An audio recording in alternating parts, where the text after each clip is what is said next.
ज्ञान चर्चा में श्रीमद् भगवत गीता, जिसमें जीवन का सार है, कैसे जिया जाए, कैसे प्रसन्न रहा जाए, कैसे कर्म किए जाए, हमारे मन की स्थिति क्या हो, संबंध किस प्रकार से हम बहुत ही अटूट बनाए रखें, कैसे किस तरह से जीवन को ऊंचाइयों पर रखते हुए हम जी जाएं।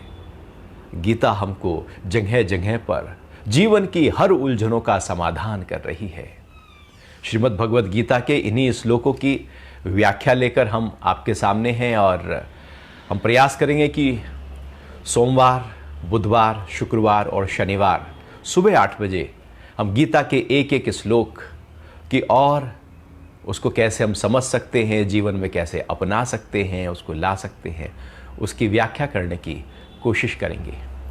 इसी श्रृंखला में आज हम बात कर रहे हैं अध्याय 4 की। अध्याय 4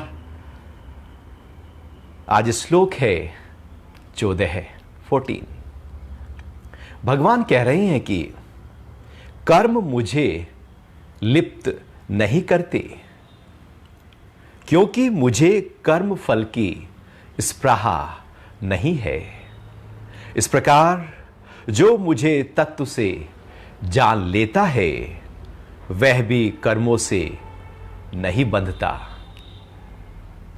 कर्म मुझे लिप्त नहीं करते, क्योंकि मुझे कर्म फल की स्पृहा नहीं है। एक बहुत ही महत्वपूर्ण श्लोक। जीवन में कर्मों को कैसे करना है, यहां पर बताया जा रहा है। सार है कर्मयोग का। क्योंकि कर्म तो हमें करना है, सब कर्म करते ही है, लेकिन कैसे करें, कैसे वो कर्म हमारे लिए बंधन का कारण ना हो, कैसे वो कर्म हमें मुक्ति की यात्रा पर आगे ले जाएं। तो भगवान अपनी ही बात कर रहे हैं। कह रहे हैं कि कर्म मुझे बांधते नहीं है, क्योंकि मुझे कर्म फल की स्पृहा नहीं है।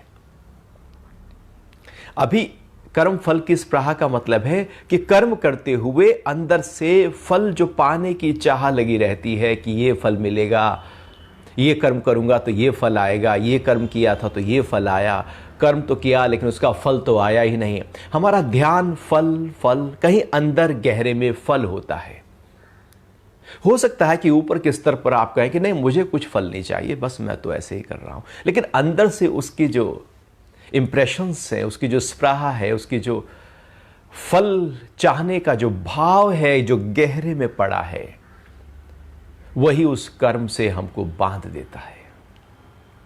हम कर्म को कर्म की तरह नहीं करते, हम तो उसको फल के साथ जोड़ देते हैं। और जब कर्म फल के साथ जुड़ता है तो वो दूषित हो जाता है, वो बांधने लगता है। कर्म अपने आप में मौज दे रहा है। हम कर्म करें और कर्म जो सामने है, जो मेरा स्वधर्म है, जो मेरे कर्तव्य कर्म है, उन सभी कर्मों को हमें ही तो करना है, कोई और थोड़ी करेगा। लेकिन साथ साथ फल भी चले, अब इससे ये होगा, इतना कर लिया, इतना फायदा हो गया, अब और करूंगा तो और फायदा होगा। ये जो फल है ना, बस यही सबसे बड़ी रुकावट बना हुआ है कर्म योग के रास्ते में, या यूं कहे कि अध्यात्म के रास्ते में, या यूं कहे कि मन की शांति के रास्ते में। फल का भाव जब हट जाता है तो कर्म आनंद देता है, मौज देता है, मस्ती देता है, उत्साह देता है, स्वास्थ्य देता है, उल्लास देता है, स्फूर्ति देता है। लेकिन कर्म जब फल के साथ किए जाएं तो वो उत्साह नहीं देते, वो उल्लास नहीं देते, वो थकान देने लगते हैं। आप सुबह को घर में बाहर वॉक करो, क्योंकि वहां वॉक करनी है, और आप ऑफिस के काम के लिए इधर से उधर पैदल चल रहे हो, वो भी वॉक हो रही है, लेकिन आपके मन में है कि मैं काम कर रहा हूं और उसके लिए चलना हो रहा है, तो वो काम आपको, वो चलना आपको थका देगा। वो थकाएगा, इसलिए थकाएगा चूंकि आपके अंदर उसका जो फल है वो पहले से ही है। अब एक नदी है, गंगा नदी है, और वो निकली है गंगोत्री से, और धीरे धीरे अपना मस्त चाल के साथ में अटखेलियां खाते हुए, चट्टानों से टकराते हुए, कभी दाएं कभी बाएं, आड़ी तिरछी होती हुई मस्ती के साथ बही जा रही है। वो बहने को ही एंजॉय कर रही है। उसके अंदर ये नहीं है कि मुझे सागर में जाकर मिल जाना है, नहीं, वो तो इस पल को आप देखना कितनी इठलाती है, कितनी इतराती है अपनी चाल के ऊपर। कोई उसको प्रणाम करे, नमन करे, स्नान करे, कोई थूक दे, कोई कपड़े धो ले, कोई गटर छोड़ दे, कोई कंपनी के अपना वेस्ट छोड़ दे, वो अपना मस्ती के साथ चली जा रही है। कोई आरती करे तो भी वो वैसे ही है जैसे कि कोई उसको बिल्कुल पूरी तरह से मान नहीं रहा है, वो तो भी वैसे ही, वो अपने कर्म में पूरी तरह से है और कर्म का आनंद ले रही है। और सागर में चली जाती है, मिल जाती है, वहां जाकर अपना मौज करती है। वो मौज ही कर रही है, क्योंकि कर्म में जब हम टिके होते हैं तो मौज करते हैं, और जब हम फल में चले जाते हैं तो हम परेशान होते हैं, कब आएगा, अभी तो आया नहीं, मैंने तो कर्म किया था, मुझे तो ऐसा लगा था कि फल आ जाएगा। वो फल ही दुख देता है। ऐसे ही होता है, हम कंपनीज में देखते हैं कि वो जब अप्रेजल होता है तो पता लगा, एक चिट्ठी आई कि अप्रेजल हो गया, व्यक्ति बड़ा खुश है।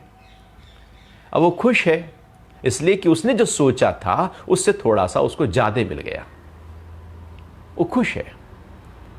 अब अगले दिन या 2 दिन बाद में पता लगा कि जो बिल्कुल पास में ही जो मेरे साथ ही काम कर रहा है उसका अप्रेजल और ज्यादा हुआ है।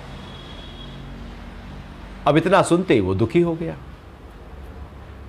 पहले उसने कल्पना कुछ और की थी, उससे ज्यादा मिल गया, उसको पता लगा किसी और को और ज्यादा मिला है, तो वो फल जितना हम उसमें जाते जाएंगे उतना वो हमको दुखी करता चला जाएगा। आप अपना काम करो, और काम अगर हमने सोचा कि मुझे इतना मिलना चाहिए तो क्या मेरे सोचने से वो मिल जाएगा? मेरे सोचने के बंधन में, पकड़ में फल नहीं होता। यदि कर्म के साथ फल है, लेकिन जैसा मैं चाहता हूं, जिस तरह से चाहता हूं, जब चाहता हूं, वो नहीं है, तो बेकार में फल में जाएं। ये फल में जाकर ही तो हम बैठे अभी हैं और हम सोचने लगते हैं कि अरे इतना ज़्यादा कोरोना वायरस फैल रहा है, पता नहीं क्या होगा। डर आ गया, वो डर आ गया व्यापार का, वो डर आ गया परिवार का, स्वास्थ्य का, और एक डर पैदा हो गया। जो हुआ ही नहीं उसका डर हम लेकर बैठे हैं। हम सुरक्षा में रहे, हम सावधानी में रहे, हम सारे प्रिकॉशंस ले, वो अभी की स्थिति है। और डर हमारा आने वाले समय का है। उस डर के कारण से हमारे जो प्रिकॉशंस है वो कहीं हट जाएंगे, वो कहीं चुटला जाएंगे। उस डर के कारण से हमारे अंदर जो इम्यून सिस्टम है वो गड़बड़ा जाएगा, मन की स्थिति गड़बड़ा जाएगी, कार्य करने की क्षमता में सीधा असर आ जाएगा। जब हम फ्यूचर में जाते हैं तो वर्तमान कहीं कमजोर पड़ जाता है। जब हम फल में जाते हैं तो कर्म हमारा कमजोर पड़ जाता है। अब हम केवल फल मिले तो एंजॉय करें, हम कर्म को एंजॉय नहीं कर पाते। और जीवन में यदि देखा जाए तो फल लंबे समय तक होता है, कर्म लंबे समय तक होता है, फल तो एकदम एक पल में आता है। अब 1 साल व्यक्ति ने मेहनत की, ऑफिस में जो बच्चा है उसने मेहनत की, स्कूल जाकर पढ़ाई की, फल तो एकदम आ गया। कर्म में लंबे समय तक हम रहते हैं, तो क्यों ना जो उस लंबे समय तक उसमें रह रहे हैं उसको एंजॉय करें। क्यों ना उसको मौज, जैसे एक छोटा बच्चा जब वो खेलता है, भागता है, दौड़ता है, इधर से उधर, ऊर्जा से भरा हुआ, तो उससे पूछो भाई रुक, ये बता तू ये जो खेल रहा है इससे तुझे इसका फायदा क्या होगा? तो वो हमारी तरफ देखेगा, कहेगा बावले हो गए, पागल, फायदा क्या होगा? ये जो खेलना है यही मौज है ना, वो खेलना ही मौज है। फूल से पूछो भैया तू इतना इटला रहा है, इतना आ रहा है, खुशबू बिखेर रहा है, इसका फायदा क्या है? उसका एकदम फलक में आ जाना ही वो रौनक है। सूरज से पूछो, कर्म ही अपने आप में मौज दे रहा है। आपका स्नान करना आपको मौज देना चाहिए, आपका खाना उस समय पूरी तरह से खाने की जो प्रक्रिया हो रही है वही आनंददायक है। अब हम कहें कि नहीं इससे मुझे ये चाहिए, अब मुझे वो चाहिए, वो नहीं मिले तो दुख आएगा। दुख हम पैदा करते हैं, लाते हैं, सोचते हैं, चिंतन करते हैं, मनन करते हैं, उसकी चिंता करते हैं, उसके बारे में ही लगे रहते हैं। दुख है नहीं, पकड़ पकड़ कर लाते हैं, ढूंढते हैं। हम दुखी होना चाहते हैं, हम परेशान होना चाहते हैं, हम भय में आना चाहते हैं। भगवान कह रहे हैं यदि तू कर्म करेगा तो आनंद है, मौज है, मस्ती है, सुख है, प्रसन्नता है, वो सब है जो जीवन में ऊंचे स्तर पर चाहिए। लेकिन केवल कर्म में प्रवृत्त होना होगा। हम तो फल में चले जाते हैं और फल हमें हिला देता है, जो कि मेरे अनुरूप तो होगा नहीं। मन चाही होती नहीं, हर चाही हर हाथ। मेरे हाथ में थोड़ी है, मेरे हाथ में कर्म है। जो मेरे हाथ में है क्यों ना उसको ध्यान दिया जाए, क्यों ना उसको परफेक्शन के साथ किया जाए, क्यों ना पूरी तरह से अपने इंद्रियों को, मन को, प्राण को, बुद्धि को केवल कर्म में लगाया जाए। क्यों हम फल में लेकर जाते हैं अपने मन को? आप कर्म अच्छा करेंगे, फल आपे आएगा। फल कहीं जा थोड़ी रहा है, कर्म के साथ है, वो मिलेगा आपको। आपने अच्छा किया, अच्छा फल मिलेगा। आपने बुरा किया, बुरा फल मिलेगा। लेकिन आप अच्छा कर रहे हैं और फल भी साथ साथ सोच रहे हैं, बस समझो कि बंधन आ गया। कर्म का फल आएगा, लेकिन फल के बारे में सोचना नहीं। भगवान कह रहे हैं फल की स्पृहा मेरे अंदर नहीं है, तुम भी ना रखो। और यही यदि देखा जाए तो यदि ये बात हम जीवन में अपना लें तो बहुत सारे डर, दुख, परेशानियां सब हट जाए। हम जो भविष्य के बारे में सोचते रहते हैं, क्या है भविष्य? फल। कर्म क्या है? वर्तमान। जब हम भविष्य के बारे में सोच रहे हैं और जी तो अभी में रहे हैं, शरीर तो वर्तमान में है। शरीर ना पास्ट में होता है, शरीर ना फ्यूचर में होता है। शरीर तो अभी वर्तमान में होता है। ये मन ही है जो पास्ट में जाता है, फ्यूचर में जाता है। क्यों ना जैसे शरीर अभी में होता है, ये कभी भी फ्यूचर में नहीं जा सकता और ये कभी पास्ट में नहीं जा सकता। शरीर अभी में है, क्यों ना मन को भी अभी में लाया जाए। और जैसे शरीर कर्म कर रहा है, शरीर फल थोड़ी सोच रहा है, शरीर तो कर्मों में प्रवृत्त है। इंद्रियां फल थोड़ी सोच रही है, इंद्रियां तो कर्मों में प्रवृत्त हैं। ये मन ही है जो फल को सोच रहा है। भगवान कह रहे हैं कि उसको भी जैसे शरीर कर्म कर रहा है, इंद्रियां कर्म कर रही है, वैसे मन को लगा दे कर्म में। और यदि ऐसा हो गया तो बात बन गई। अर्थात हर कर्म मुझे उत्साही देगा। जैसे बच्चा हर तरह से वो गिरता है, चोट लगती है, फिर उठ के भाग जाता है। अभी लड़ता है बच्चे से, दूसरे दोस्त से, और थोड़ी देर में फिर वो हाथ में हाथ डाल के चल देते हैं। वो बात गई, वो वर्तमान में जी रहे हैं। जो व्यक्ति वर्तमान में जीता है उसका चेहरा मुस्कुरा रहा होता है। जो पास्ट के दुखों को पकड़ लेता है, ग्लानि को पकड़ लेता है, या फ्यूचर के डर, भय और लोभ को पकड़ लेता है, वो अपने चेहरे की मुस्कुराहट को खो देता है। यदि चेहरे की मुस्कुराहट हमारी कहीं खोई हुई है तो समझो कि हमने पास्ट या फ्यूचर को अपने जीवन में बहुत ज्यादा तवज्जो दी है। जीवन पास्ट और फ्यूचर में रहने के लिए नहीं मिला है। जीवन तो अभी में बह रहा है। जो बह अभी में रहा है, हम वहां पर ध्यान नहीं दे रहे। वो तो कह रहे नहीं, ये तो है ही ना मेरे पास। वो मेरे पास है, वर्तमान तो अभी है ही, मैं तो फ्यूचर को पकड़ना चाहता हूं। कैसे पकड़ेंगे फ्यूचर को? वर्तमान में रहकर केवल वर्तमान को पकड़ सकते हैं, वर्तमान को मजबूत कर सकते हैं। और जितना हमारा वर्तमान मजबूत होता है, फ्यूचर उतना मजबूत आपे होता चला जाता है। आप काम अच्छा करेंगे, उसका फल अपने आप अच्छा आएगा। हम काम कमजोर करते हैं और फल बड़ा चाहते हैं, इसलिए हमारा भविष्य डराता है, हमको परेशान करता है। और यही तनाव का कारण है। इस तनाव जिसका हम बहुत चाहते हैं कि ये तनाव जीवन से निकल जाए, दुख निकल जाए, डर निकल जाए। और आज यूथ में इतना तनाव है क्योंकि वो फ्यूचर के बारे में सोचे जा रहे हैं। सारा उम्र बीत गई फ्यूचर के बारे में सोचते सोचते। 20 साल का था तब सोच रहा था कि 30 साल में क्या करूंगा। 30 साल का हुआ, 40 साल का सोच रहा है। वो 60 साल का हो गया, वो अब 70 साल में क्या होगा उसकी प्लानिंग कर रहा है। अब 70 का हो गया तो 80 की सोचेगा। वो 100 का हो जाएगा तो फिर वो आगे अगले साल का सोचेगा।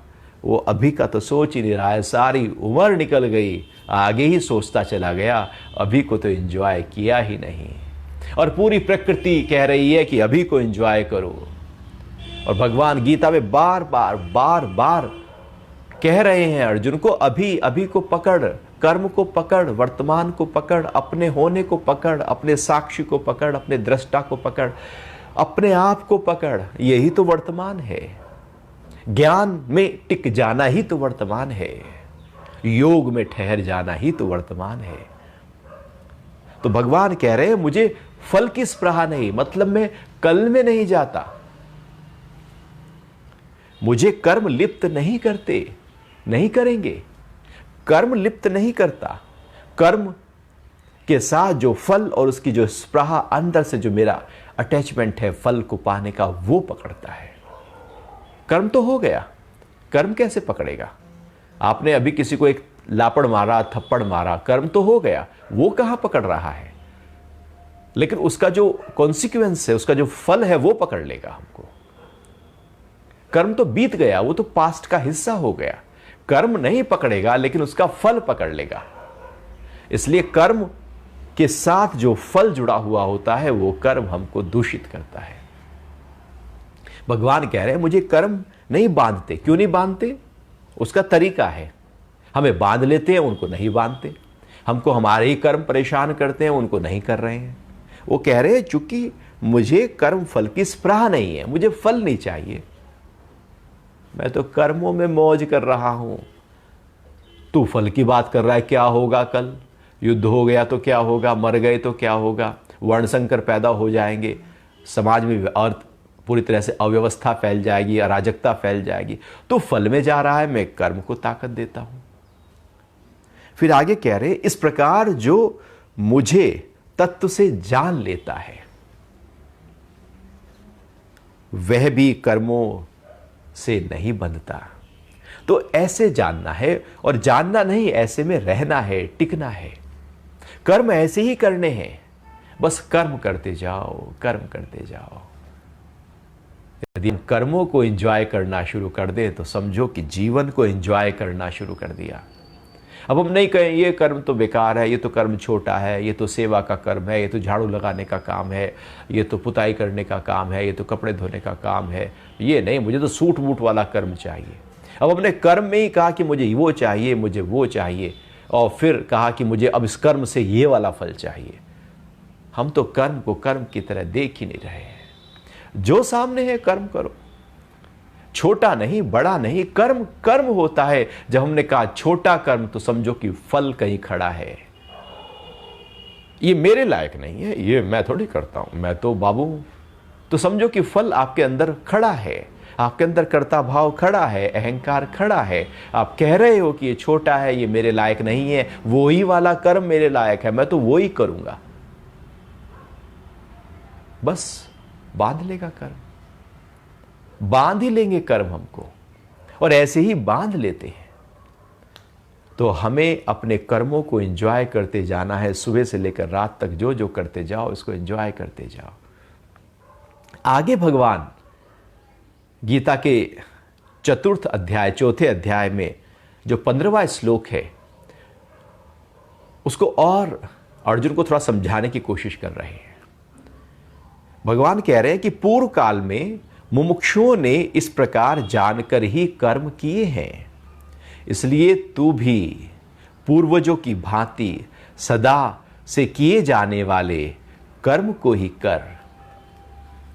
क्योंकि जब इस तरह की बात की जाती है कि भैया फल पर ध्यान नहीं, फल की स्पृहा नहीं, फल को अंदर नहीं लेकर जाओ, कर्म करने से पहले फल के बारे में नहीं सोचो, कर्म करते हुए फल के बारे में नहीं सोचो, कर्म हो जाने के बाद इंतजार में नहीं बैठो कि अब आएगा और अब आएगा।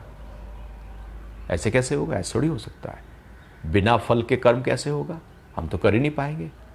तो ये प्रश्न उठ जाता है, उठेगा ही उठेगा। आप लोगों में भी बहुत उठ गया होगा, ऐसे कैसे हो सकता है? क्योंकि हमने अंदर इस तरह से अपने पक्का कर लिया है कि कर्म माना फल, कर्म के साथ फल जुड़ा है। हमने कर्म को फल के साथ ऐसे जोड़ दिया है अलग अलग, बहुत दूरियां हैं, लेकिन हमने उसको ऐसे जोड़ा है कि हमें लगता है कि एक ही बात है।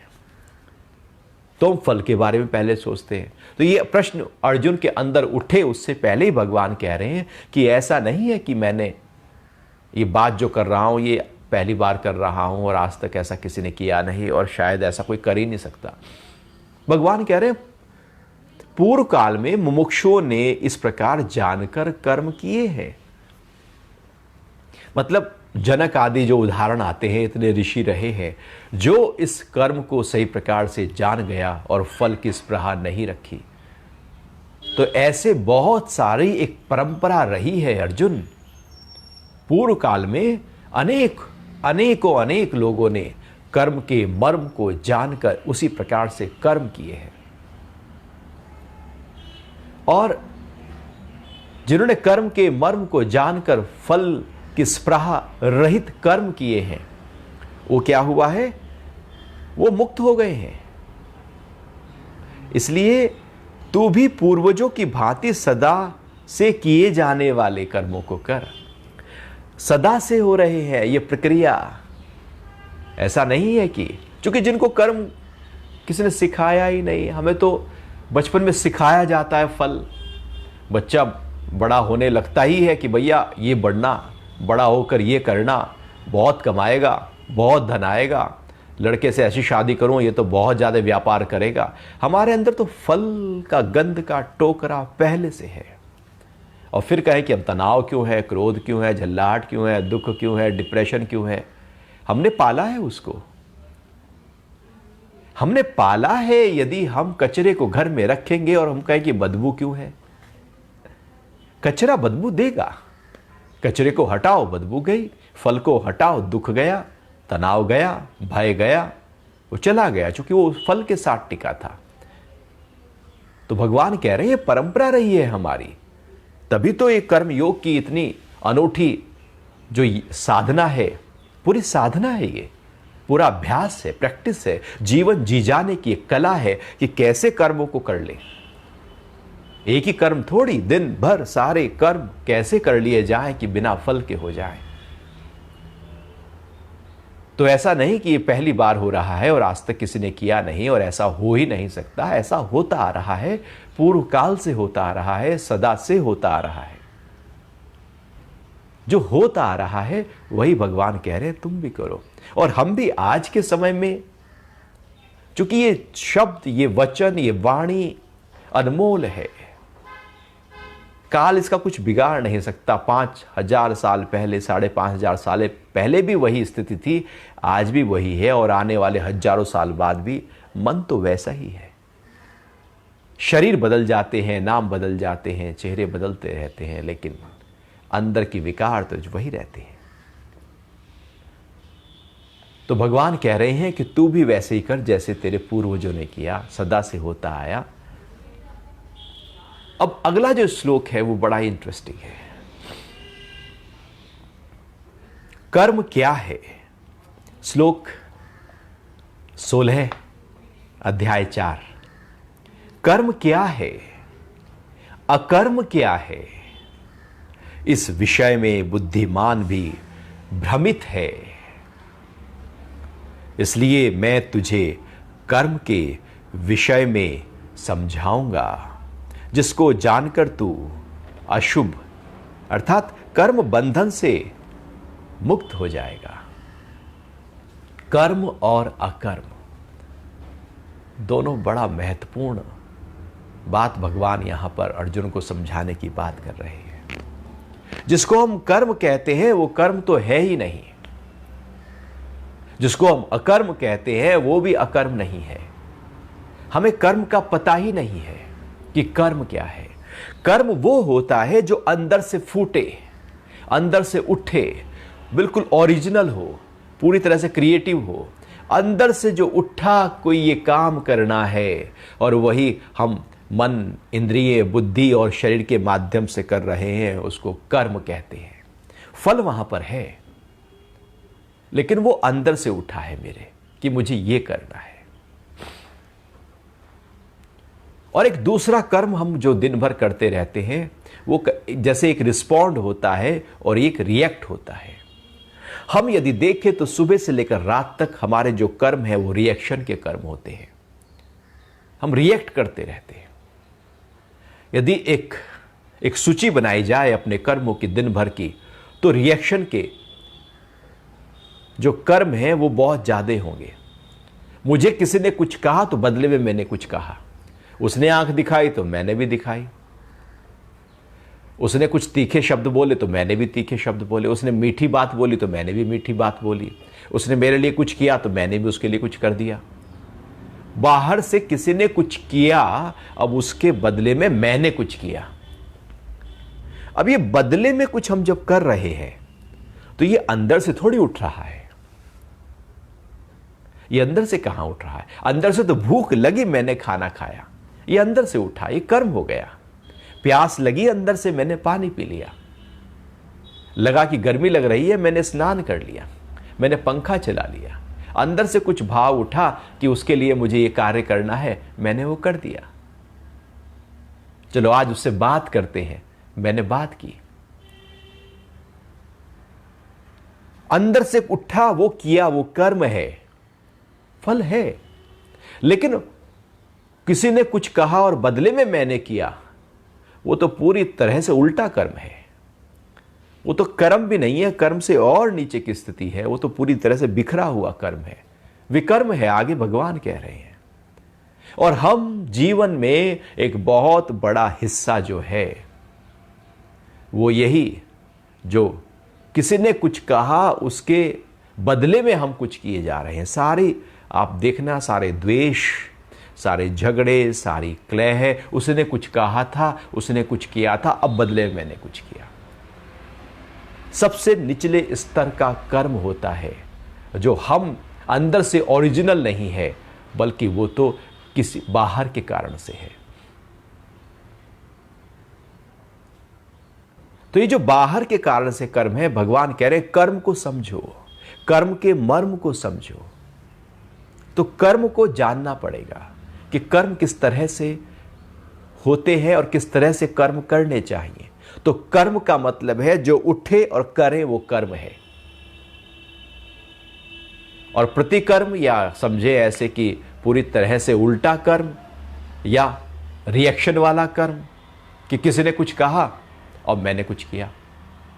किसी ने कुछ कहा, यदि कोई कुछ नहीं कह रहा तो मैं भी शांत हूं, तो मेरे से कुछ कर्म उठ ही नहीं रहा है। यदि बाहर से कुछ आ नहीं रहा है तो मैं शांत हूं,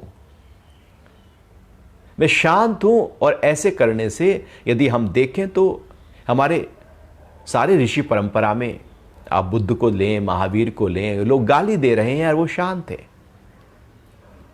उन्होंने कुछ किया, अब बुद्ध भी कुछ करें तो कर्म से भी निचले स्तर पर आ गए।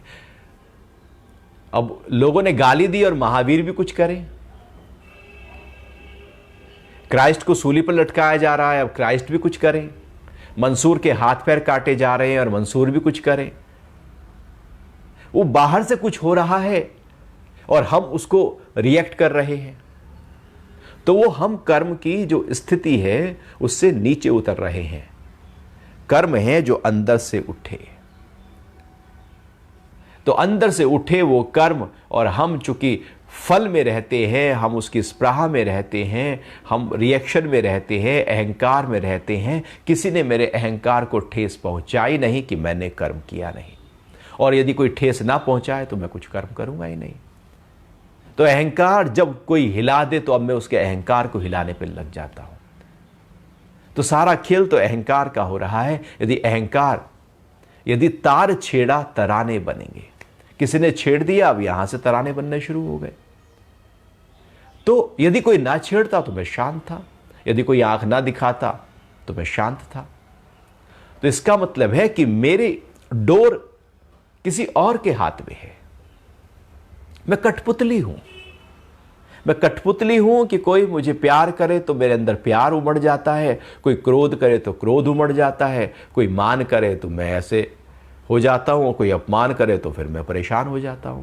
मतलब कोई कुछ करे, राह चलते हुए कोई मुझे कह दे अरे तुम तो बिल्कुल ऐसे ही हो। आप पार्टी में सज धज के जाए और वहां पे कोई कह दे क्या कपड़े पहने हैं, बिल्कुल अच्छे लग रहे हैं, तो रात को पहनने के लिए अच्छे हैं, तो कहाँ दिन में तुम पहन रहे हो, और वही पार्टी पहन के आ गए। अब किसी ने कुछ कहा नहीं, दो शब्द, और आपकी जो मन है वो चलना शुरू हुआ नहीं।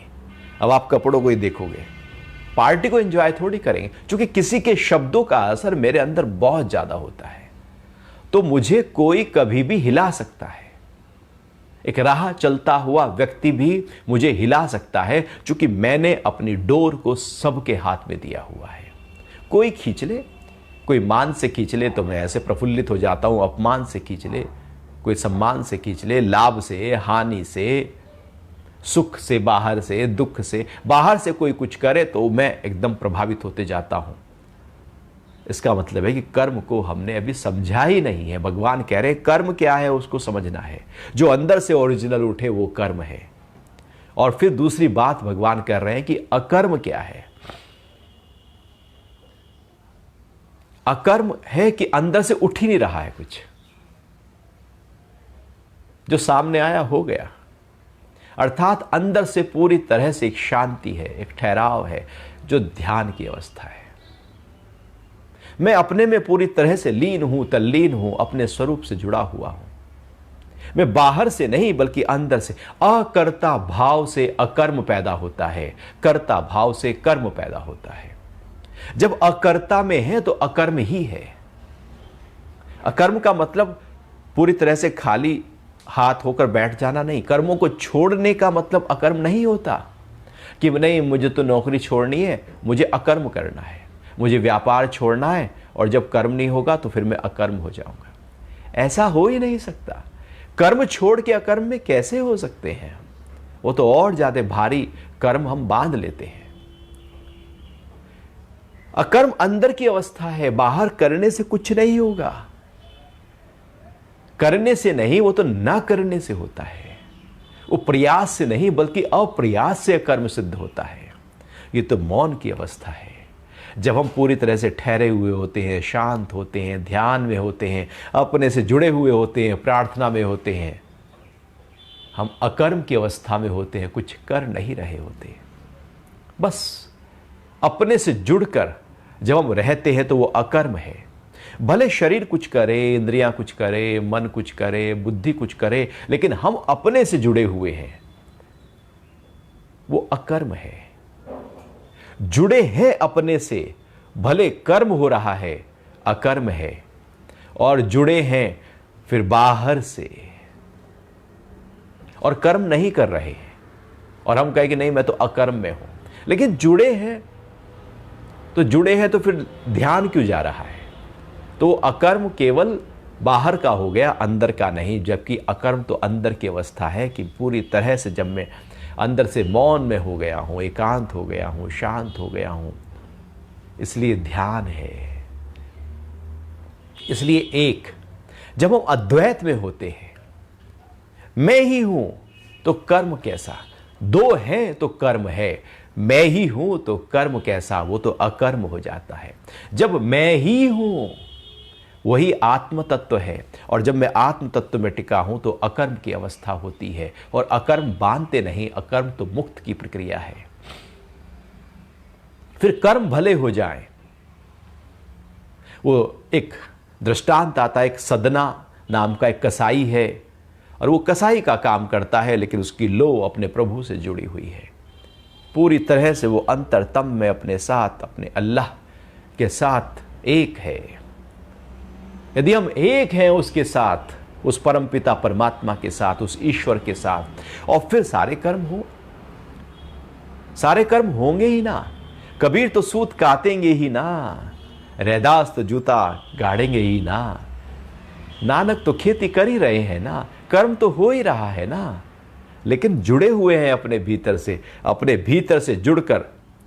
बाहर कर्म हो ना हो, आया तो हो गया, नहीं आया तो नहीं हो गया, क्योंकि वो बाहर का कर्म तो शरीर के स्वास्थ्य को बेहतर करने के लिए है, इंद्रियों को मजबूती देने के लिए, ऊर्जा के संचार को व्यवस्थित करने के लिए है, फल के लिए नहीं, क्योंकि जुड़े हुए हैं अपने आप से। जब अपने से जुड़कर हम ठहर जाते हैं, वह अवस्था अकर्म होती है। और जो योगी है वो अकर्म में रहता है। ऐसा नहीं कि कभी कर्म में है और कभी अकर्म में, वो अकर्म में ही है। ऐसा नहीं कि आधा घंटा अकर्म कर लिया और बाकी हमने कर्म कर लिया, नहीं। ये तो अवस्था है, ये तो स्थिति है। और ये स्थिति जब आती है तो फिर वो हर समय वैसी ही बनी रहती है। और हम तो गलती ये कर जाते हैं कि हम अंदर से तो हमारे फल पड़ा रहता है और बाहर से कर्म छोड़े रहते हैं। अरे मैंने ये भी छोड़ा, वो भी छोड़ा, वो भी छोड़ा, मैं तो सन्यासी, मैं तो सन्यासी। हम कर्म छोड़कर सन्यास ले रहे हैं या उसका सोच रहे हैं। नहीं, आप जहां हैं, जैसे हैं, जिस तरह से है, जिस हाल में है, जिस चाल में है, जैसे हैं, जैसे कर रहे हो, सब वैसे ही करते रहो। कुछ छोड़ने की जरूरत नहीं। अंदर से ना पकड़ो, बाहर से कर्म होता जाए, आप अकर्म की अवस्था में हो। तो भगवान कह रहे हैं कि कर्म को भी जानो, अकर्म को भी जानो। क्योंकि जब तक जानेंगे नहीं तब तक उसमें टिकेंगे कैसे। अब कर्म को हमने जाना ही नहीं, इसलिए तो हम कर्म से भी और निचली स्थिति पर, जो प्रतिकर्म है, जो उल्टा कर्म है, पूरी तरह से जो रिएक्शन वाला है, जो बाहर कठपुतली वाला है, कि उसने, जैसे कठपुतली ऐसी तो होती है, उसके धागे किसी और के हाथ में है, जैसे वो धागा खींचता है वो कठपुतली वैसे ही डांस करती है। तो हमने भी अपने आप को जब धागो किसी और के दिया है तो कर्म भी नहीं कर पा रहे हैं हम। तो कर्म मतलब अंदर से उठने वाला, अकर्म मतलब उठने वाला ही नहीं, अब अंदर से उठ ही नहीं रहा है। जो सामने आ रहा है वो हो रहा है, जो मेरे कर्तव्य कर्म है वो हो रहे हैं, शरीर का निर्वाह हो रहा है, परिवार का पालन हो रहा है, ऑफिस जाना हो रहा है, व्यापार को संभाल रहे हैं, राजा जनक की तरह पूरे राजपाट को संभाला हुआ है, लेकिन अकर्म की अवस्था में संभाला हुआ है। वो कहीं फंस नहीं रहे हैं, वो कहीं अटक नहीं रहे हैं, वो तो जुड़े हुए हैं अपने साथ। चूंकि ना फल मेरा है, ना लाभ मेरा है, ना हानि मेरी है, चूंकि मैं तो अपने साथ जुड़ा हुआ हूं। जब मैं फल के साथ जुड़ता हूं तो लाभ हानि खड़ी हो जाती है, मान अपमान सुख दुख खड़ा हो जाता है।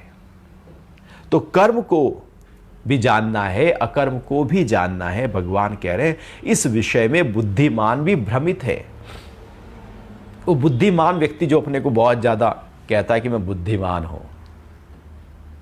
वो भी समझ नहीं पाता कि कर्म क्या है।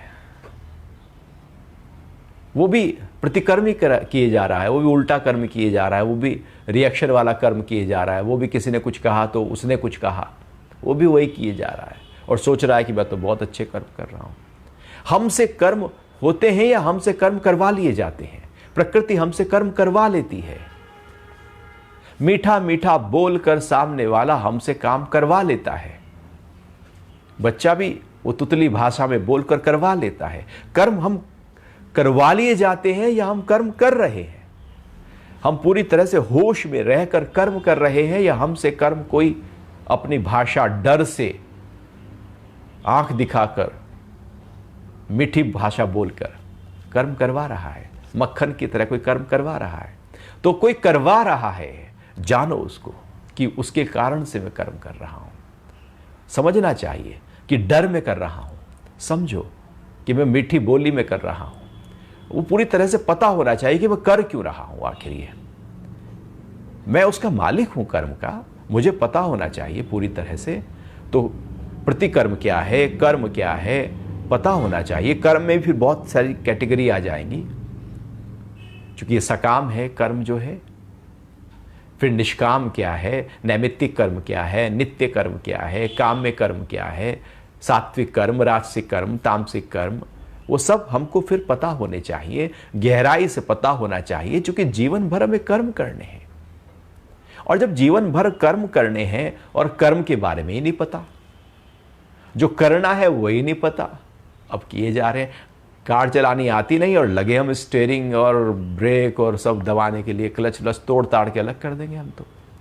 और वही ऐसे ही हम अपने मन को द्वेष में, तनाव में, क्रोध में, झल्लाहट में, समस्या में, उलझन में, नेगेटिविटी में हम क्यों लेकर आते हैं? क्योंकि कर्म क्या है ये पता ही नहीं है। कर्म क्या है जब ये पता नहीं है तो तनाव आएगा, क्रोध आएगा, झल्लाहट आएगी, दुख आएगा, सारी परेशानियां खड़ी हो जाएंगी। व्यक्ति कहता कितना बोझिल, कितना भार है जीवन पर, क्या क्या संभालूं, मैं थक गया हूं मैं करते करते, अब तो ऊब गया हूं, छोड़ूं सबको। जाना ही नहीं कर्म क्या है। भगवान कह रहे जानो तो कर्म क्या है, कर्म जान कर फिर करो तो कर्म उलझाएगा नहीं। कर्म क्या है, अकर्म क्या है, इस विषय में बुद्धिमान भी भ्रमित है, क्योंकि बहुत ज्यादा बुद्धि में आने वाली चीज नहीं है। ज्ञान की बातें बुद्धि वाले को थोड़ी आती हैं। बुद्धि वाला जब सीखता है तो अहंकार से बढ़ जाता है कि मुझे ये भी पता है, मुझे वो भी पता है, और जहां अहंकार बढ़ा वहीं पर कर्म और अकर्म कहीं खो गया। इसलिए बुद्धिमान लोग अक्सर बहुत ज्यादा अहंकारी होते हैं। अहंकार उनमें बहुत ज्यादा कूट कूट के भर जाता है। उनको कोई आंख दिखाए तो वो पूरी तरह से उसका सिर कलम कर दे, ऐसे अंदर से चलता है उनके अंदर। क्योंकि अहंकार उनका इतना बड़ा हो जाता है, बुद्धि के साथ अहंकार बढ़ने लगता है। क्योंकि उनको ये भी पता होता है, मुझे ये भी पता है, मुझे वो भी पता है, मुझे ये भी ज्ञान आता है, मुझे वो भी ज्ञान आता है, मैंने ये शास्त्र पढ़ा है, मैंने वो शास्त्र पढ़ा है, ये देश भी घूमा है, वो भी घूमा है, ये भाषा भी आती है, वो भी आती है, मुझे बहुत कुछ आता है, प्रकृति के बारे में बहुत कुछ पता है। जितनी बुद्धि आप प्रखर करते जाएंगे, अहंकार उतना ही बढ़ता चला जाएगा। इसलिए भगवान कह रहे हैं जो बुद्धिमान लोग हैं ना, वो भी भ्रमित है। वो समझ ही नहीं पाएंगे कर्म क्या है और अकर्म क्या है, क्योंकि अकर्म जो है वो बुद्धि से नहीं बल्कि बुद्धि से परे जाकर अनुभव किया जा सकता है। इसलिए मैं तुझे कर्म के विषय में समझाऊंगा, जिसको जानकर तू अशुभ से मुक्त हो जाएगा। तो भगवान कह रहे हैं मैं तुझे कर्म के विषय में समझाऊंगा। कर्म को जान लेना, कर्म अर्थात निष्काम कर्म को जान लेना ही काफी है। उसको जान जाओ, उस भाव में टिक जाओ। क्योंकि निष्काम कर्म करते थोड़ी है, कुछ करो तो निष्काम कहां रहा, क्योंकि किया ना आपने तो सकाम तो हो गया, करता तो आ गया ना, आसक्ति तो आ गई ना, किया ना। निष्काम तो जो लगातार होता ही रहे वो निष्काम है। जब हम अपने निष्काम भाव में टिक जाएं, आत्म भाव में टिक जाएं, और फिर जो कर्म हो वो निष्काम ही है। भगवान कह रहे हैं मैं तुझे कर्म की बारीकियों को समझाऊंगा, और उसको जानकर तू फिर कर्म के बंधन से छूट जाएगा, सारे कर्म के बंधनों से छूट जाएगा। क्योंकि कर्म तो दिन भर कर रहे हैं, तो निष्काम तो दिन भर करना पड़ेगा ना। नहीं तो जहां पर हमने निष्काम नहीं किया वहीं पर कर्म बांध लेगा, वही कर्म बांध लेगा। तो सुबह से लेकर रात तक, रात से लेकर सुबह तक 24/7 भगवान कह रहे हैं मैं तुझे कर्म को समझाऊंगा, कर्म की महीनता को, उसकी बारीकियों को, कैसे करना है, अंदर क्या चले। अब हम कहें ये अकर्म कैसे होगा और अंदर वो परमात्मा की लो कैसे लगी रहेगी।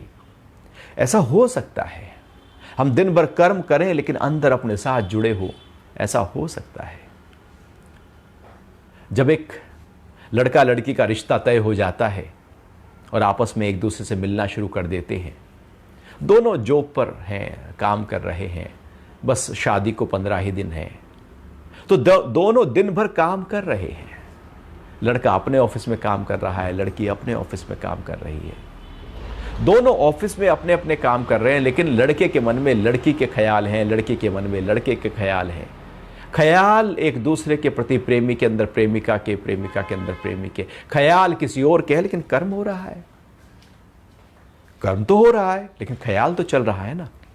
मान लो शाम को आपको लगे कि आज पार्टी है, बहुत लोग आएंगे, बहुत सेलिब्रिटीज आएंगे, एक्ट्रेसेस भी हैं, एक्टर भी हैं, सब पॉलिटिशियन भी वहाँ पर हैं, बहुत लोगों से मिलना होगा, और आप दिन में ऑफिस में अपना काम कर रहे हैं, लेकिन आपके अंदर शाम की पार्टी की तैयारियां और उसके ही बस उसके बारे में ही हम चिंतन कर रहे हैं। काम हो रहा है लेकिन उसका चिंतन चल रहा है। अर्थात काम होते हुए कुछ और चल सकता है। चल सकता है कि मैं आत्म तत्व हूं, अपने शुद्ध स्वरूप को मैं अनुभव कर सकता हूं, ये भाव मेरे अंदर हो सकता है और दिन भर के सारे काम हो सकते हैं। भगवान यही कह रहे हैं कि मैं तुझको कर्म को समझाऊंगा, जिसको जानकर तू फिर उस कर्म के बंधन से मुक्त हो जाएगा। तो इस तरह से ये 16वां श्लोक, चूंकि ये जो श्लोक है बड़े ही महत्वपूर्ण है और आज के परिप्रेक्ष्य में तो बड़े ही महत्वपूर्ण हैं, और यूथ के लिए तो बहुत ज़्यादा कि कैसे काम करना है। हमने क्या काम करना है वो तो सीख लिया, लेकिन कर्म करना कैसे है वो नहीं सीखा। मेरे भाव क्या हो, विचार क्या हो, मेरे अंदर की स्थिति अवस्था क्या हो, उस समय ऊर्जा का प्रवाह कैसे बह रहा हो, मेरे चेहरे की मुस्कुराहट किस तरह से हो, तो अंदर की स्थिति क्या हो वो नहीं सीखी। कामों में परफेक्शन आ गया बाहर, लेकिन अंदर हम कहीं कमजोर हो गए। तो अंदर जब कमजोर हो जाते हैं तो भगवान कह रहे हैं बस वहीं से ही कर्म बांध लेता है। आगे भी भगवान अभी कर्म, अकर्म और विकर्म की बात अगले श्लोकों में बहुत ही महत्वपूर्ण बातें हैं, और यदि हम इसको समझ लें तो बहुत ही हमारे लिए और कर्म योग की साधना के लिए, और कर्म हो जाए और जीवन को पूरी तरह से एंजॉय कर लेने के लिए, पल पल को एंजॉय कर लेने के लिए बड़े महत्वपूर्ण हैं। उसकी चर्चा हम अगले सत्र में, चर्चा में परसों करेंगे। अभी आपके कोई प्रश्न हो तो उसकी चर्चा कर सकते हैं।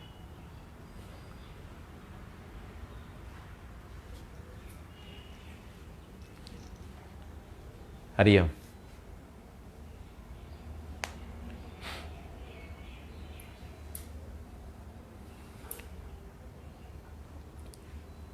हरिओम। हरिओम।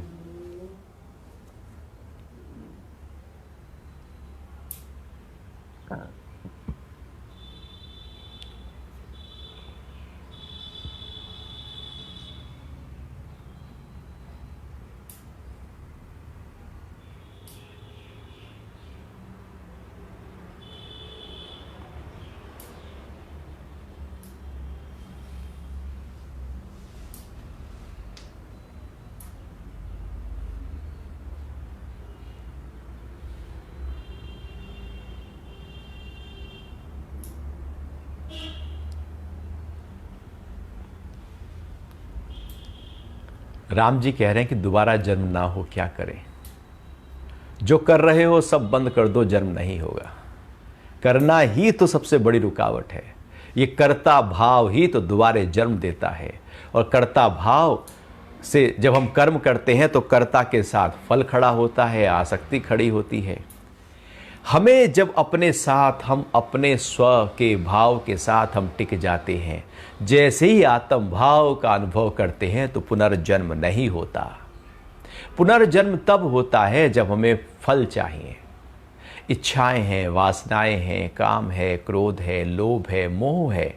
इसलिए गीता के दूसरे अध्याय में कहा है कि तू हे अर्जुन आत्मा है, तू अजर है, अमर है, नित्य है, सनातन है, पुरातन है, न कट सकता है, न गल सकता है, न मर सकता है। तो जो है तू उसको जान, तू अमर है। तो जब हम जो हैं उसको जान लेते हैं तो हम मुक्त हो जाते हैं। अष्टावक्र गीता में कहा है, मुक्त का अभिमानी मुक्त है और बंधन का बंधन में है। जब केवल हम ये भाव पक्का कर ले कि मैं मुक्त हूं, मैं आत्म तत्व हूं, मैं विशाल हूं, मैं विराट हूं, जब ये भाव प्रतिपल पक्का रहे, मेरे रोम रोम में यही भाव हो, होश के साथ सारे कर्म हो, मेरी इंद्रियों में, मेरे मन में, मेरी बुद्धि में लगातार अकर्म की स्थिति हो, और मैं अपने स्वरूप के साथ जुड़ा हुआ हूं। जब मैं अपने स्वरूप के साथ जुड़ा हुआ होता हूं तो कर्म मुझे बांधते नहीं हैं, मैं बंधन में नहीं होता, मैं मुक्त होता हूं। और इसी भाव के साथ जब हम नित्य कर्म करते रहते हैं तो पुनर्जन्म नहीं होता। पुनर्जन्म तो तब होता है कि मरने से पहले कुछ इच्छाएं बाकी रह गई, कुछ वासनाएं बाकी रह गई। अब ये भी होना था, वो भी होना था, नहीं ना, जो पत्नी है वो अच्छी नहीं है, दूसरी होती तो अच्छा था। और फिर अगले जन्म में दूसरी पत्नी चाहिए, चूंकि मन में ये बच्चे ना मेरे कहना नहीं मानते, ऐसे नहीं वैसे होने चाहिए थे, ये जो मैं काम कर रहा हूं ना, ये काम ठीक नहीं है। जब हम बहुत ज़्यादा असंतुष्ट रहते हैं इस जीवन से, कर्मों से, तो इसका मतलब है कि अंदर कुछ पड़ा हुआ है कि ऐसा नहीं वैसा होना चाहिए था, धन कम है, धन ज़्यादा होना चाहिए था, रंग अच्छा नहीं है, काला है थोड़ा, कद ऊंचा नहीं है, मोटे हैं, बिखरे हुए हैं, और अच्छा होना चाहिए। तो इसका मतलब है कि अभी कुछ चाहिए, अभी कुछ इच्छाएं पड़ी हैं। अब वो इच्छाएं जो अंदर जग गई हैं वो तो पूरी होंगी, आज नहीं होंगी, अगले जन्म में होंगी, क्योंकि हमने तो उनको तैयार कर लिया है। अगले जन्म की तैयारी तो हम खुद कर रहे हैं असंतुष्ट होकर इस जन्म से। भगवान का शुक्रिया न करके हम बंध रहे हैं इस जन्म में। तो पूरी तरह से इस जन्म को स्वीकार करें, हर चीज को स्वीकार करें और उस प्रभु का धन्यवाद करें और अपने स्वरूप को कि मैं मुक्त हूं, मैं शुद्ध हूं, मैं नित्य हूं, मैं आनंद स्वरूप, प्रेम स्वरूप और ज्ञान स्वरूप चैतन्य आत्म तत्व हूं, इस भाव को पकड़ लें। पुनर्जन्म नहीं होगा, लेकिन यदि कुछ इच्छाएं हैं तो जरूर होगा। इच्छाओं की पूर्ति के लिए ही तो रात को आप सोएं और पूरी तरह से रिलैक्स होकर सोएं, कोई ख्याल नहीं उठ रहा, कोई इच्छा नहीं, सुबह को आप फ्रेश उठेंगे। रात को यदि कोई इच्छाएं हैं, कोई डर है, कोई पेंडिंग काम है, सुबह को वही पेंडिंग काम याद आएंगे। इसलिए एक जन्म पूरा होते ही कुछ बाकी रह गया है तो अगला जन्म, फिर अगला जन्म, और ये जन्म मरण की सिलसिला जारी रहेगा। चूंकि अभी पूरा नहीं हुआ, आगे करना है। तो संतुष्ट हो जाओ, पूरे होकर जीवन को जियो। पुनर्जन्म नहीं है, पुनर्जन्म है ही नहीं। आप पक्का करो, आत्मा में पुनर्जन्म होता ही नहीं है, वो तो शरीर का पुनर्जन्म है, मेरा जन्म नहीं है। आप जब उस आत्म भाव में आओगे तो पक्का करोगे कि मेरा जन्म है ही नहीं, क्योंकि आत्मा तो अजन्मा है, जन्म लेता ही नहीं। मैं आत्मा हूं और आत्मा अजन्मा है। मैं शरीर हूं और शरीर जन्म लेता है। तो यदि मैं शरीर हूं तो जन्म होगा, तो मृत्यु भी होगी। यदि मैं आत्मा हूं तो अजन्मा है, आत्मा नित्य है, सनातन है, परंपरा से चला आ रहा है, लगातार चला आ रहा है ही है। तो फिर पुनर्जन्म नहीं है। आत्मा में पुनर्जन्म नहीं, बॉडी कॉन्शियसनेस में पुनर्जन्म है। हम कहां खड़े हैं उसके आधार पर तय होगा पुनर्जन्म है या नहीं है। जी तमन्ना जी।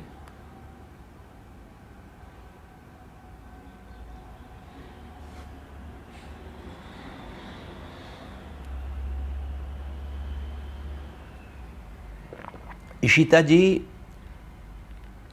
जब हम कुछ अच्छी चीज़ सीखना चाहते हैं ना तो सबसे पहले सोचते हैं कि मैं उसको भी सिखा दूं, मैं उसको भी सिखा दूं, वो भी सुधर जाए, वो भी सुधर जाए, बच्चों में भी आ जाए, हस्बैंड में भी आ जाए, भाई में भी आ जाए, पेरेंट्स भी सुने। हम किसी और के लिए सोचने लगते हैं। सबसे पहले ये पक्का करो कि आप अपने अंदर उस गीता के मर्म को जानना शुरू करोगे और उस भाव में रहना शुरू करोगे। आप उसमें रहना शुरू करें, आपके इर्द गिर्द जो बच्चे हैं उसी भाव में आने लगेंगे। आप जिस भाव में रहते हो बच्चे वो भाव कैच कर रहे होते हैं। हम क्या कह रहे हैं बच्चे वो कैच नहीं करते, हम क्या कर रहे हैं बच्चे वो कैच करते हैं। तो ऐसे करो जैसे गीता कह रही है, उनके जीवन में गीता उतर रही है। गीता के शब्द गीता नहीं, उसके ऊपर चलना गीता है। ये जो हम शब्द की बात कर रहे हैं, बच्चे शब्द सीख जाएंगे, उससे कुछ फायदा नहीं, विद्वान हो सकते हैं। लेकिन यदि हमने गीता पर चलना शुरू किया, उसमें टिकना शुरू किया, उसी तरह से कर्म करना शुरू किया, वही भाव रखे, वही विचार रखे, तो आप निश्चित मानिएगा बच्चों के अंदर वो बचपन से ही, ऐसा थोड़ी है कि कोई उम्र होती है, वो तो गर्भाधान संस्कार में ही गीता का ज्ञान प्रारंभ हो जाता है और वो बच्चा सुन रहा होता है, गर्भ में ही सुन रहा होता है। इसलिए तो अष्टावक्र जी को गर्भ में ही श्राप दे दिया गया था, उसके पिता ने ही दे दिया था, क्योंकि बच्चे ने कहा था इन शास्त्रों में ज्ञान कहाँ। वो गर्भ संस्कार में ही ज्ञान का प्रारंभ हो जाना चाहिए। और फिर जब और दिन भर लगातार बच्चे की उम्र कोई भी हो, आप उसी भाव में रहें, इसी को तो संस्कार कहते हैं। संस्कार ऐसे डाले नहीं जाते, वो तो संस्कार बच्चा देख देख कर कैच करना शुरू कर देता है। यदि हम ही गीता हो जाएं तो बच्चों में वो गीता अपने आप उतरने लगेगी, कोई उम्र नहीं। यदि उम्र कहा, हमने कहा 8 साल, तो आप कहेंगे अभी तो बच्चे छोटे हैं, क्योंकि बच्चे की उम्र 4 साल है। और या हमने कहा 8 साल, तो आप कहेंगे नहीं अभी तो 15 साल के हो गए, अब कैसे सीखेंगे। एग्जैक्ट 8 साल के हों तो सीखे। तो उम्र का ज्ञान से कोई लेना देना नहीं है। वो बिल्कुल 12 साल के अष्टावक्र हैं और वो पूरा ज्ञान बोल रहे हैं। उम्र से नहीं तोलो, वो तो बस आप व्यवहार में आसपास अपने एक बच्चों का जैसे होता है ना, पौधे के लिए एक माली भूमिका तैयार करता है, पौधे की परवरिश वैसे होने लगती है। ऐसे ही आप आसपास अपने उस गीता के भाव के साथ में बच्चों के साथ आना शुरू करो, बच्चों में गीता उतर जाएगी। इशिता जी।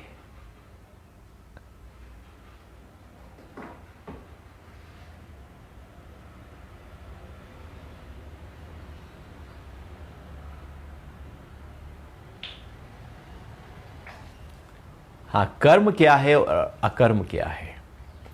कर्म है जो आपके अंदर से उठे, ये काम करना है, ये काम करना है, ये बनना है, ये बढ़ना है, अंदर से जो उठ रहा है वो कर्म है, उठेगा और उसका एक फल है, मुझे ये फायदा होगा और ये कर्म मैंने किया, उसके प्रति आसक्ति भी होगी, थोड़ा सा अहंकार भी होगा और वो फल भी सामने खड़ा होगा, फल के साथ साथ वो कर्म भी होगा। तो ये कर्म है, अंदर से जो ओरिजिनली उठे आपके अंदर वो कर्म होगा। और जो देखा देखी किसी के कहने पर हो वो फिर कर्म नहीं है, वो तो प्रतिकर्म है।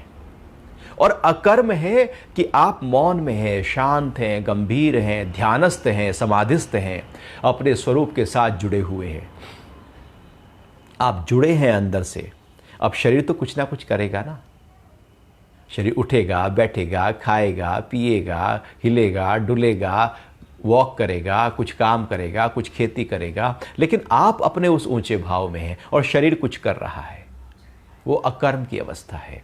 अकर्म मतलब अंदर से पूरी तरह से अकर्ता भाव का हो जाना। अकर्म मतलब अपने स्वरूप में टिक जाना। अकर्म मतलब कि करने की अब कर्ता भाव ही नहीं है कि कुछ करूं कुछ करूं। वो हमारे अंदर लगाया था ना, अब ये कर लूं, अब वो कर लूं, वो कर लूं, खाली बैठ ही नहीं पाते लोग, अकर्म में रह ही नहीं पाते, अपने स्व के भाव में टिक ही नहीं पाते। वो मौन, वो शांति जो अंदर होनी चाहिए, वो जो प्रेम अंदर बह रहा है, वो जीवन की जीवंतता जो अंदर बह रही है, हम उसको अनुभव नहीं करते। यदि हम उसको अनुभव कर लें, वह अवस्था अकर्म है। ध्यान में जब हम होते हैं तो वह अकर्म है। सबसे ऊंची स्थिति है ये अकर्म।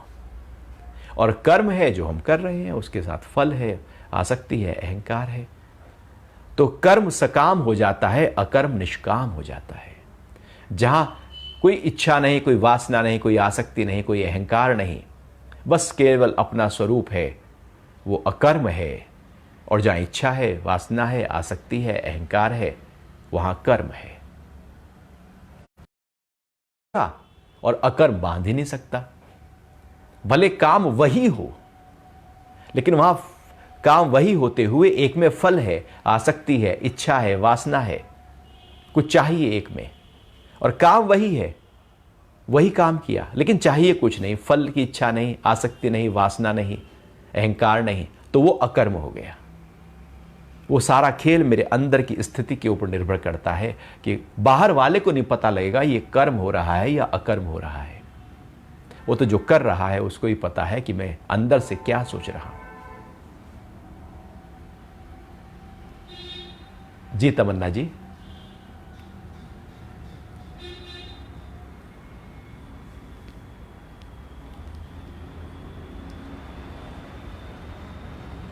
हरिओम।